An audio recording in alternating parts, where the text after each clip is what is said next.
Welcome. This is Afya Fix. Thank you for always coming week after week to learn many things about your life, your health. I'm so glad that you always join us. I'm your host, Gladys Ombongi, and I'm delighted to have Dr. Ambrose from the Better Living Hospital with us today. Hi, and praise God. Yes, thank you, Dr. And we also have Dr. Eddie Ramirez, who will be joining us all the way from Pennsylvania State in the United States of America. Welcome, Dr. Hujambo, hujambo. Yes, Hatujambo. karibu sana. So today we want to answer the questions that we have been receiving from you at home. And we'd like to start with the first question, where someone was asking, what are the causes of multiple myeloma? Multiple myeloma is the question. What are the causes, Dr. Eddie? Very good. You know, that's a really great question because multiple myeloma is actually a very common cause of cancer among Africans. So let me give you this summary of research about it. First of all, we know that before multiple myeloma becomes multiple myeloma, first it becomes something that is called MGUS. And usually MGUS, we find that incidentally, we're doing a blood test and then we find out that somebody has that. For example, in this very interesting study, it was found out that among white people, about 3% of white people will develop this MGUS. But the worrisome part, as published on this paper, is that 2 or 3 times more common among African people. Okay. So this is something that I think that the viewers should really put attention about it. And the sad thing is that once this becomes multiple myeloma, usually there's a survival of about 4 years.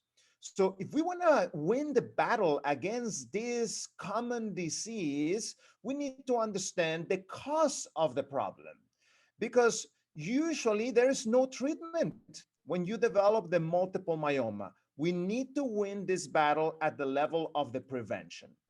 In this fascinating study, it was found out that curcumin is one of those key things that can help us in the prevention of this disease.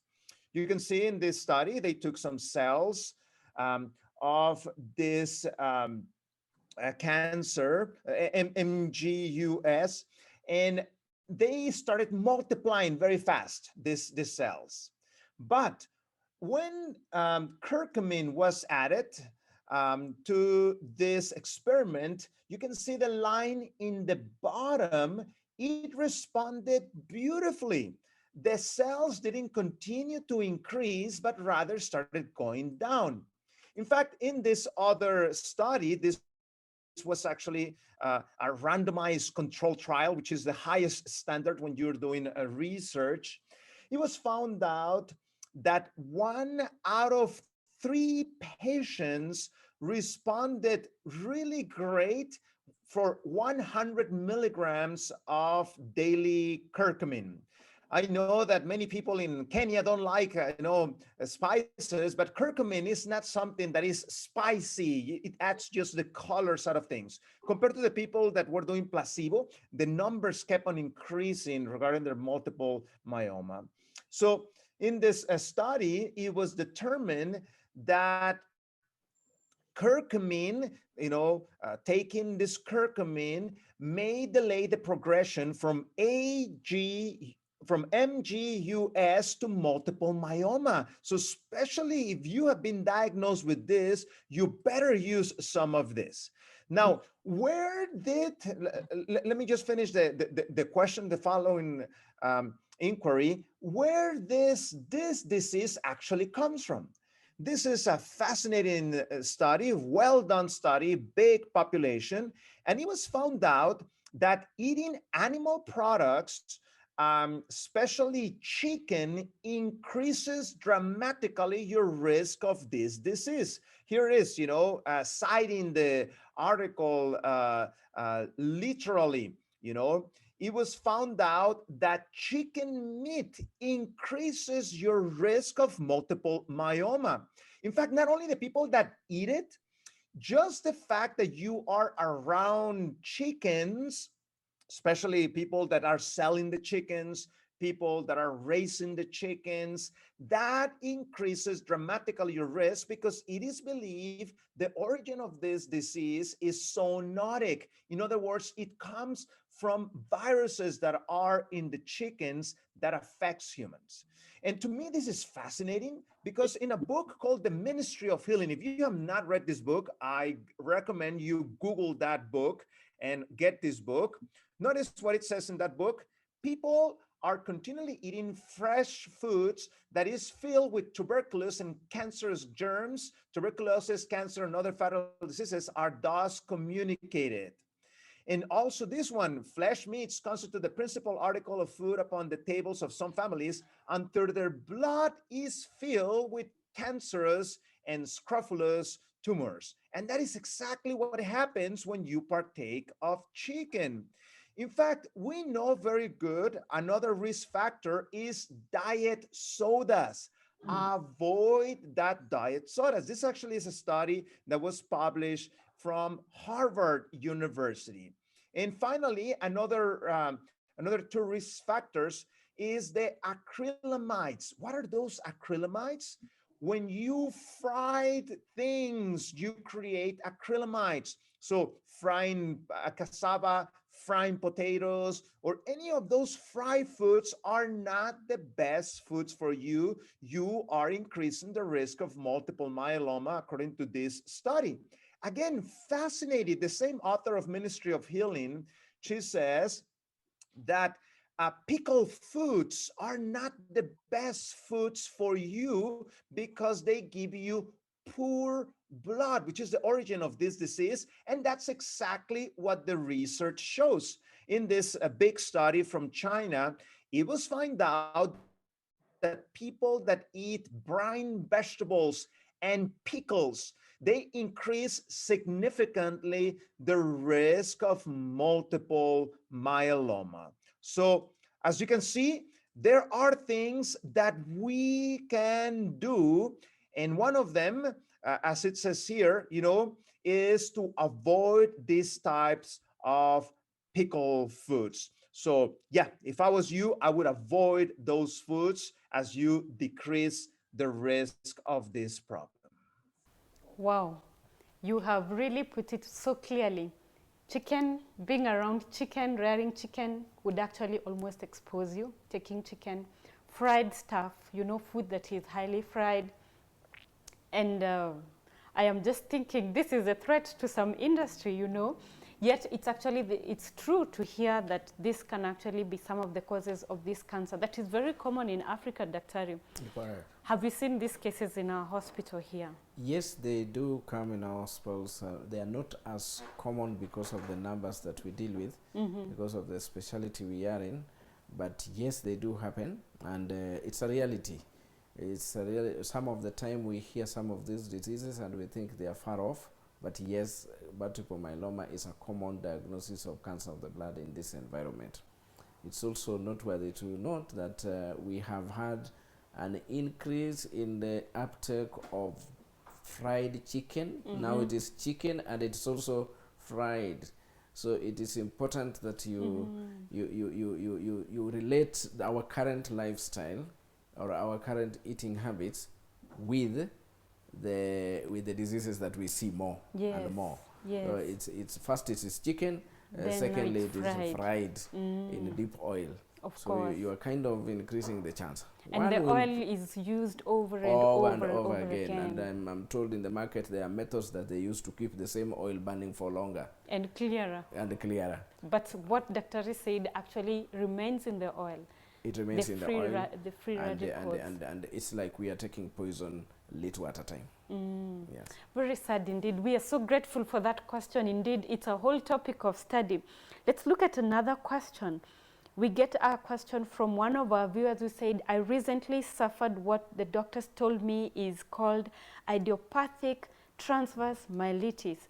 But I eat a lot of vegetarian food. What may have caused it?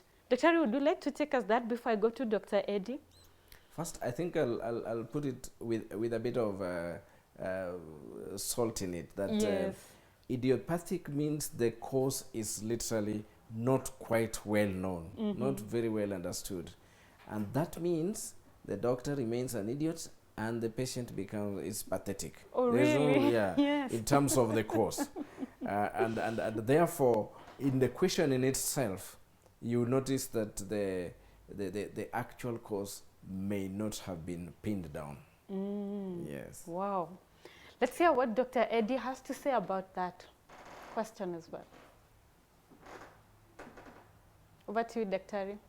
The theory is that virus, bacteria, fungal infections, and parasites are important possible, specifically what are called the DNA and RNA virus. Among the DNA virus, the most common possible cause of this could be the herpes and the varicella and the cytomegaloviruses, as well as the Epstein-Barr.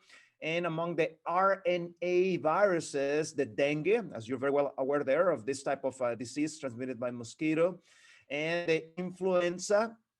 And one worrisome virus here is the HTLV.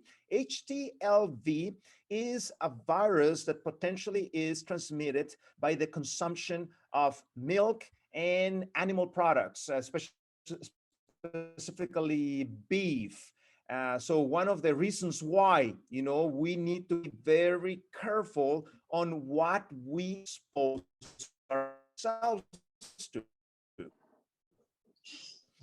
Remember the class of microbiology when I was a medical student, we were bringing different things and watching them microscope. And if you bring a piece of meat, actually watch there on the microscope, by eating animal products, we are exposing ourselves to different bacteria and viruses and so forth, increasing the risk. Many to a plant-based diet, we actually decrease the risk of some of these conditions. So yeah, that's what I have to share about this condition. I think if I may add, you must notice that he has used the word decrease. Yes. Decrease the chance. Because then the question was specifically about being a vegetarian, strict vegetarian. It doesn't say, therefore, that you rule it out 100%. But you are better off decreasing the chance as much as you can. Yes, and you can decrease those chances. Yes. Wow, that's a very, very good question. Now, I have a third question from one of our viewers who was asking, how can I get vitamin B12? Because I can only get it from meat, from eggs, or from tuna. So, Dr. Eddie, where would this person get their B12 from? Would you like to take that question? That's a very good question. And this is the answer. It has to do with the other answer I was giving you. So vitamin B happens to be the ground.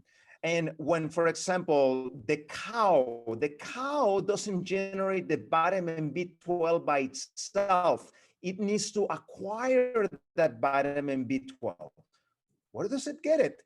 From the dirt and things that the cow grass, as it pulls the grass from the ground, it actually pulls some of the dirt that is there in the ground and therefore gets some vitamin B12 from there.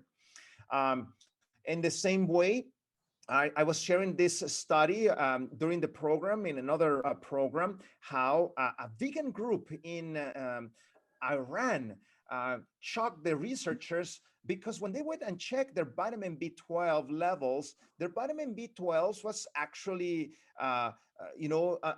normal. And they were like shocked. Where are these people eating vitamin B12 if they're vegan? It was a sect from the Muslims that live in that area of Iran. And it was found out that their hygiene was not good. They were eating things, too dirty. They would get the vegetables and still with some of that dirt, and they would be eating them and so forth. I am not suggesting you do that, okay? Disclaimer, okay? Go ahead and wash your vegetables well. It's not a good idea to be exposing yourself to that dirt, but that's one potential source, but I don't advise you that. If you are going to be switching to a full plant-based diet, you need to find a reliable, and some foods sometimes are fortified, certain soy milks and certain cereals, your Raflix and All Bran and these types of foods many times are supplemented. You need to read the labels to make sure that they are supplemented. Second source, a little more reliable. If you're gonna switch to a full plant-based, and one of those sources have to be supplements of vitamin B12. Okay, if you're gonna do that, you need to invest in once or twice 3 to 5 years of reserve of vitamin B12 in your liver. So it's not like if you switch to a plant-based diet, tomorrow you're gonna be deficient. No, it takes years and years and years. Yet a deficiency of vitamin, in fact, is that most deficiencies of vitamin and are taking long-term medications such as omeprazole, ranitidine, and this type of medications that block the acid from the stomach, that impairs the absorption. Also, people that have not treated their stomach very well, the older they get, they have a hard time supplementing that vitamin B12. And the importance of vitamin B12, so you need to have enough of this level of vitamin B12, because if not, you increase the risk of multiple diseases.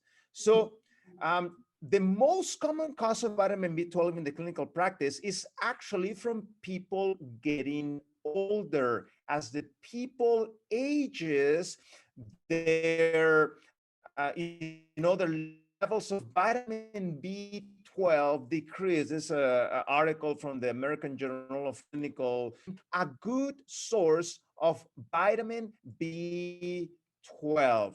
Make sure you check, your pharmacy or on, some of the places that they provide, quality products, and find a good source of vitamin B12 if you're going to switch to a full plant-based diet.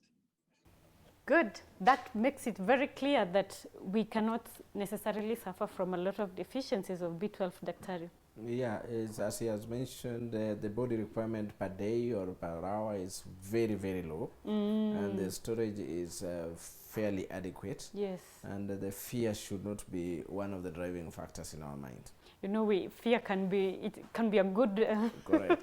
It would be more motivator. Prudent to do the right thing, Yes. eat the right thing, live a right lifestyle, than to fear of the consequences. In any event, he has also mentioned that there are supplements which you can always get.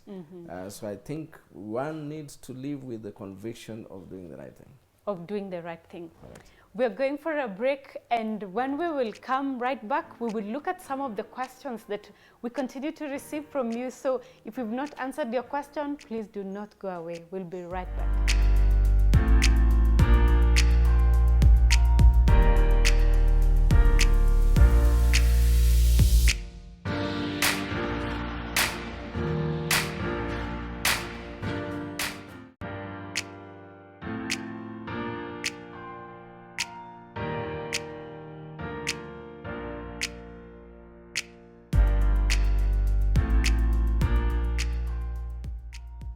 Welcome back. We are glad you are with us, and I'm glad and delighted to have Dr. Eddie Ramirez all the way from the United States of America, and he's able to join us to answer some of your questions. And with me is Dr. Ambrose from the Better Living Hospital to help us make sure that we address some of your questions. We have another question from one of you who asked, what is the cause of inflammation? Does stress cause inflammation? I'd like to pose this to Dr. Eddie.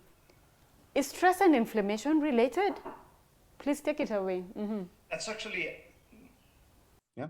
actually a very good question. And actually, I wanted to share with the viewers. I just finished writing this book, and actually 4 chapters of this book actually deal with that question. You can find my new book on Amazon. You don't need to ship it all the way from America. Amazon has a new system. They'll actually print it in Kenya, for example, and ship it to you there. Or if you want the Kindle version, you can actually get the Kindle version also from Amazon. Just put the words Pandemic Busters Ramirez, or you can also go to the website pandemicbusters.org if you want more information. And also, I'm going to be sharing a few research items. You can find those research items in parentheses in Francisco Ramirez. My tweets, you can find my Twitter, EddieRDMD.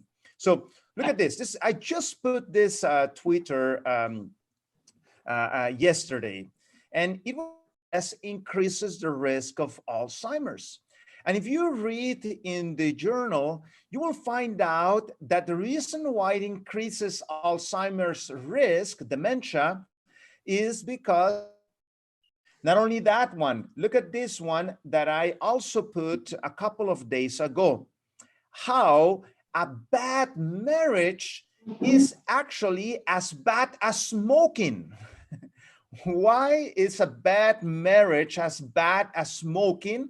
Because it increases inflammation. The reason why smoking is going to give you a heart attack and so forth is because it's very inflammatory.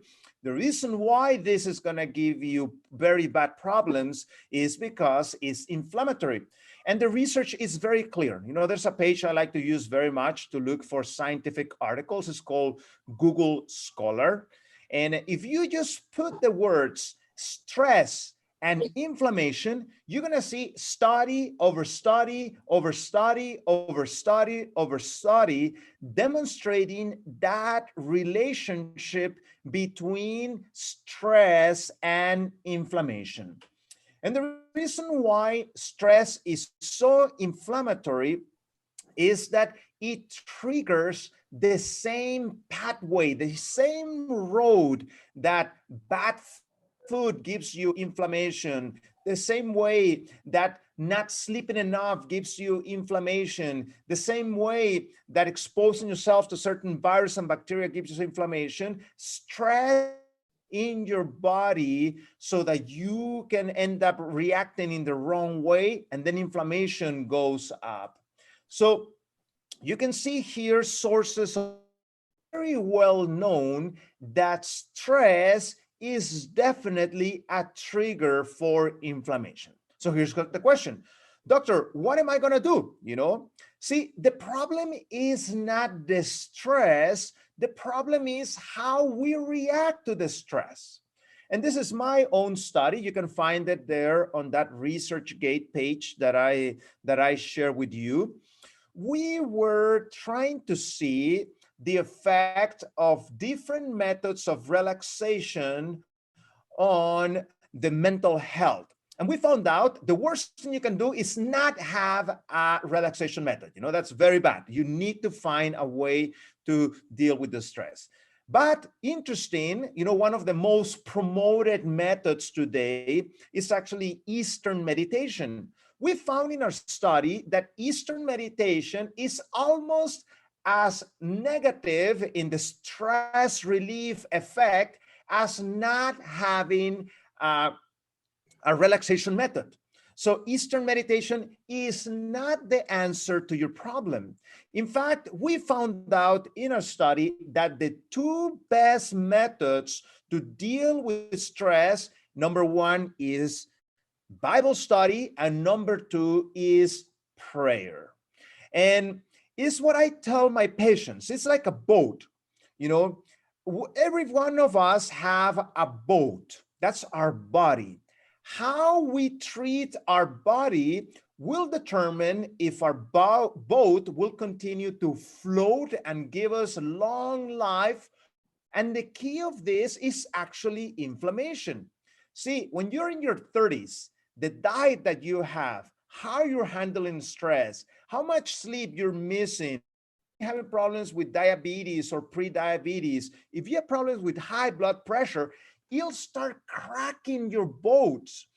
So when you reach to your 50s, the cracks are visible, and places like your brain start generating these amyloid proteins, which are the precursor of Alzheimer's and dementia. Your arteries in your heart will start building up this plaque that will give you either a heart attack or a stroke in the near future. And once you reach your 60s, many times the water is seeping in your boat, and you're going to end up with that cancer, you're going to end up with that heart disease, you're going to end up with that stroke, you're going to end up with that dementia, and all these things that inflammation has caused. And it's not a matter of bad luck, it's a matter of bad choices. So I am so glad you're watching this program, because you're becoming aware. And one last thing, the famous gene of Alzheimer's, also called the APOE4, is an inflammatory gene. So if you have family that have had Alzheimer's, beware. It means that inflammation acts even higher in your body. So that means that bad food, that lack of sleep, and so forth, they have a much more negative effect on you. So beware of that. Avoid inflammation, your life, and cut your life short. Wow, I don't want to die soon, so I would like to keep my life going. Dr. Ari, what do you have to say about stress? Do you see many of these patients here? Yes, in fact, some of the presentations of people who have stress-related ailments are presentations that talk about that seem to be inflammation. Yes. There is in Swahili they say something like hapa hapa syndrome. They are sick all over. They feel pain Here all they are, over, here they but they are. don't quite point out where the pain is. Looking at what Dr. Ramirez has said, it's very clear that inflammatory process is going through their body on almost every part, almost every joint, even in the heart, even in the brain. So they come here with presentations that are not very clear, and they come here with presentations of pain that are also not very clear.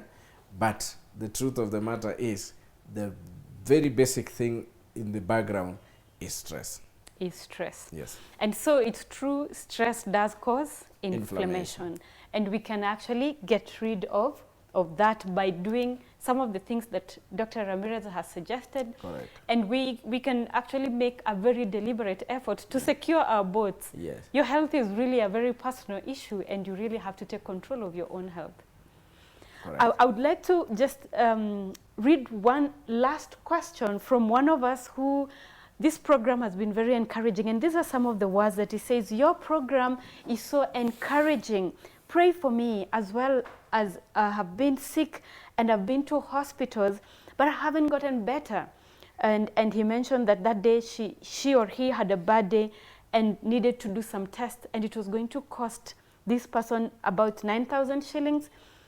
But because they did not have that money, he was told to just go and get medication. You know, in Kenya, daktari medication can be very costly, and the cost of Medicare is really high. I don't know, what is it that you will tell this person who's very discouraged, cannot afford Medicare? Where do we start? What is it that you see every day? Thank you. That's a very good and very analytical way of looking at life, which is very useful. Unfortunately, in conventional medicine, the doctors and nurses and medical staff are taught on disease and how to treat disease. Very little of how to prevent disease. Of course. There is a bit of it, but very little about how to prevent. So it's important to note that by the time you go to a hospital, by the time you go to a clinic, the basic thing that they will be doing or we will be doing is to find out what is causing you this problem. Now, that is not necessarily cheap. $100, that is about what the same figure that you said in Kenya shillings. $100 is not something you come up with every now and then, and particularly in an environment where the income levels are low. So it might be very expensive to first find out what the problem is. It is therefore important to take your health into your hands. Take your health into your hands. The doctors will manage the disease. The other healthcare workers will manage other aspects, but the basic and the bottom line is that I must take care of my health personally. Even by going to the doctor, you probably will have made that decision and not the doctor coming to you. So it's much easier to get good health by living a lifestyle that is health promoting. You know, the lifestyle that is health promoting. So we don't encourage the disease to come in. We but don't allow them. Keep it away as much as possible. So that you are also most of the time in your productivity. You are able to produce. And if you are able to produce, you probably are able to save. You save from not using it on health, but the little that you will want on health, you will have because you will have produced it.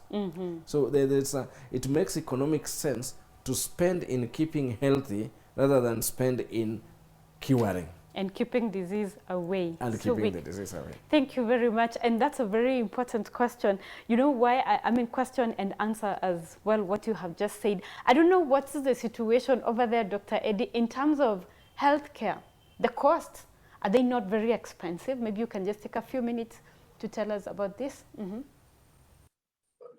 Yeah, I think that this is a problem worldwide. You know, cost of healthcare is increasing, and the challenge that many countries worldwide, you know, I've been to 85 countries, so I've seen this, you know, from different angles. And as you know, bad habits increase among our midst, and as populations age, the number of sick people are so many health systems are overburdened by it. And the budget, you know, that is used for diseases such as diabetes and hypertension and so forth, as the numbers increase, the budget runs out. And this is a worldwide crisis, especially in the, you know, developing countries. This is a big problem. And that's why the best thing that we can do is to take care of our health and start making those preventive steps so that we can decrease the risk of many of these diseases that in the long term cost a lot of money. For example, just diabetes.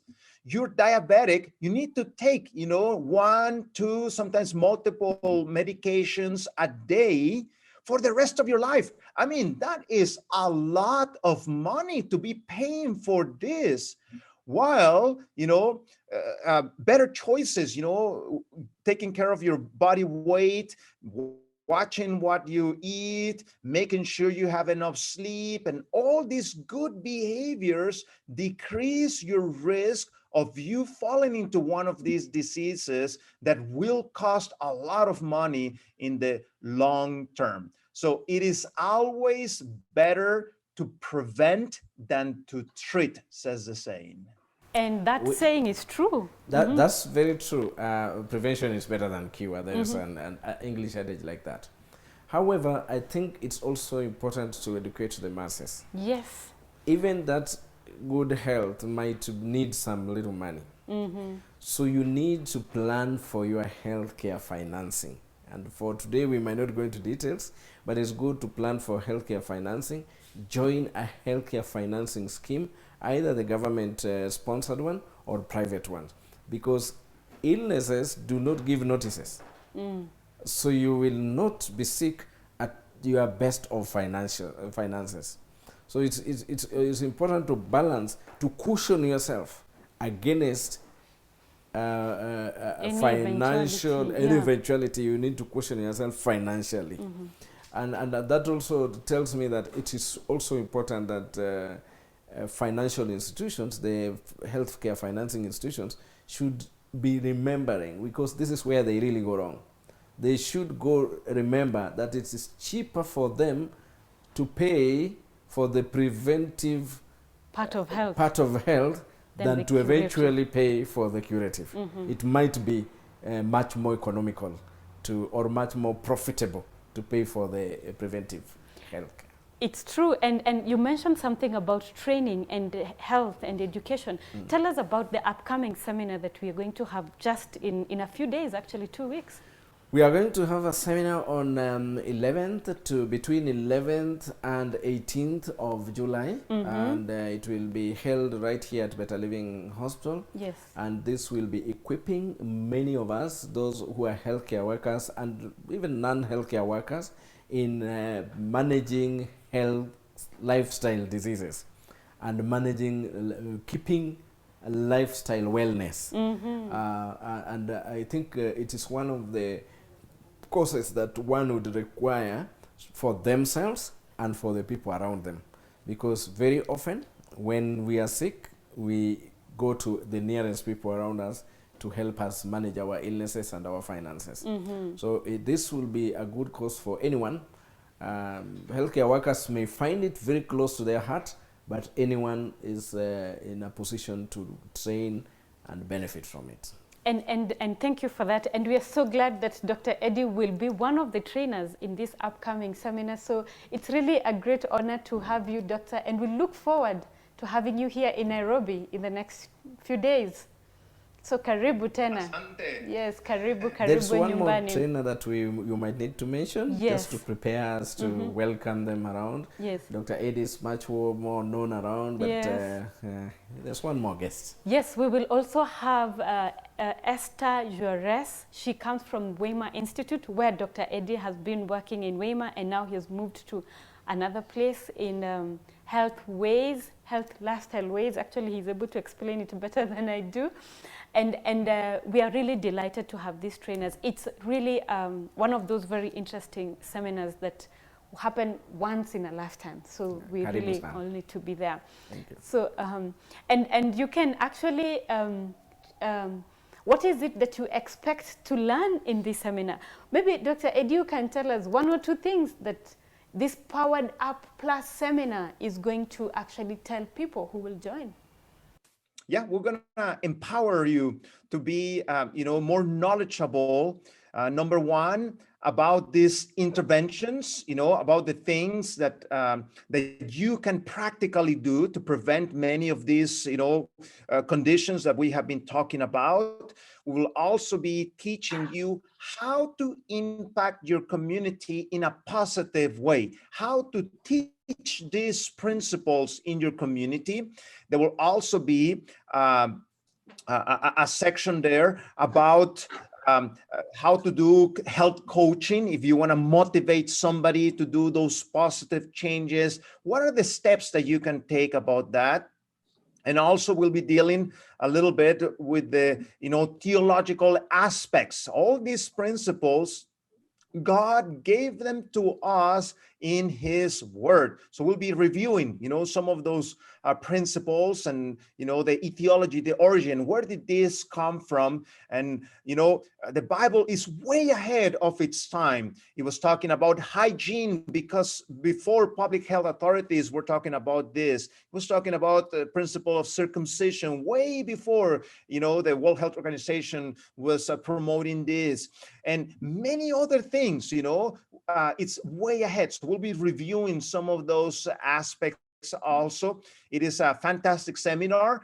I don't go to Africa every day, so take advantage of the fact that, God willing, we'll be there live in Kenya. So yeah, go ahead and inquire and sign up, as there is a limited number of spaces. Yes, I agree. The numbers are actually limited. So for you to register, check the link that is displayed at the bottom of your screen, and you will be able to sign up. They are very limited because we cannot have everyone on board because of the nature of this seminar. Always, we like to hear from you. We like your questions, and Hope Channel Kenya is the place to always be. So go to our YouTube channel, review, ask your questions, leave them there, call us on the number there, and we'll always respond and answer your questions. Thank you so much, Daktari, for finding time to be with us today. You're welcome. And thank you, Dr. Eddie, for making time and always being with us. I've been your host, Gladys Ombonge, and it's goodbye from us. Thank you.